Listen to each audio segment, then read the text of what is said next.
अस्सलाम वालेकुम जी।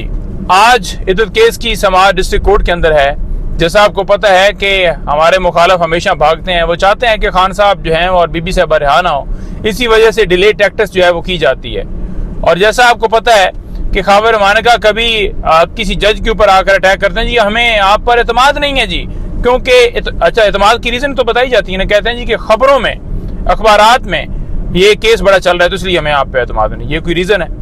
उसके बावजूद जज पीछे हट जाते हैं, नया जज आता है। अब नए जज के सामने बहाना बनाया जा रहा है कि वकील साहब जो हैं वो बिजी हैं, मसरूफ़ हैं। एक नीचे दरख्वास्त दी है जी, मुहर्रम की वजह से मसरूफ़ हैं, और जो हाई कोर्ट में दरख्वास्त दी है उसमें कहा है कि जनाब वकील ने ज़ियारत के ऊपर जाना है, 1 महीने का टाइम थोड़ा है, लिहाजा 1 महीने से टाइम बढ़ाया जाए हाई कोर्ट में। तो ये 2 दरख्वास्तें उन्होंने दी हुई हैं। अब नीचे जो डिस्ट्रिक्ट कोर्ट के जज हैं उन्होंने मामला हाई कोर्ट को भिजवाया कि उधर तो आपने एक डायरेक्शन दी हुई है कि 1 महीने का टाइम है, 1 महीने के अंदर डिसाइड किया जाए, और ये एडजर्नमेंट लेकर आ गए हैं। हालांकि जज साहब को देखना चाहिए था कि इसने जनरल एडजर्नमेंट ली है मुहर्रम का बहाना बनाकर, तो उस अदालत को क्या बताया गया था कि एक केस के अंदर डायरेक्शन हुई है, 1 महीने का टाइम है, तो 1 महीने के अंदर आपने डिसाइड कराना है, नहीं बताया। और सेकंड बात यह है कि ख्वाब मानकर कभी आके अदालत में कहता है कि मैंने वकील चेंज कर लिया, तो यहाँ पर वकील जो है वो चेंज नहीं किया जा सकता था। सिर्फ डिले टैक्टिक्स है, शर्म नाम की इनके अंदर कोई चीज़ नहीं है, गैरत ही नहीं है। अच्छा, इसके अलावा आज सुप्रीम कोर्ट के अंदर मखसूस नशिस्तों के केस की समाअत है।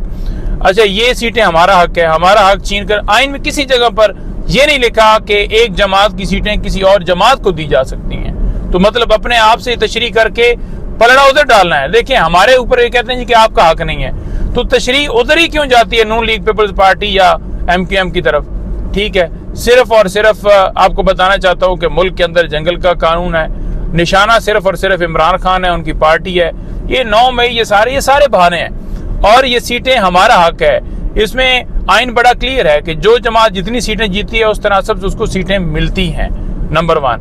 नंबर 2 बात यह है कि सुप्रीम कोर्ट में ये बात तस्लीम कर ली गई है, ज़्यादा मेजोरिटी के साथ जो जजेस हैं वो कह रहे हैं कि जब ये पाकिस्तान तहरीक इंसाफ से बल्ला लिया गया था तो इट्स मीन ये नहीं था मतलब कि वो पार्टी जो है वो उसका वजूद ही खत्म, पार्टी तो मौजूद थी।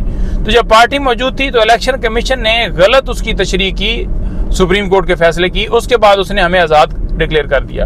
जब इलेक्शन कमीशन ने गलती की और अदालतें भी देख रही हैं कि इलेक्शन कमीशन की गलती है, तो फिर उस गलती को दुरुस्त किया जाए, और उन गद्दारों के खिलाफ जिन्होंने आइन को तोड़ा है इलेक्शन कमीशन ने, उनके खिलाफ आर्टिकल 6 की कार्रवाई की जाए, और हमारी सीटें हमें मिलनी चाहिए, क्योंकि ये इलेक्शन कमीशन का फॉल्ट था ना, हमारा तो नहीं था। हमने तो उस चीज़ को भी चैलेंज किया था जो कि उसने कहा था कि आप आज़ाद उम्मीदवार है। तो ये सूरत हाल है, अब देखते हैं कि क्या फैसला आता है। बहुत शुक्रिया।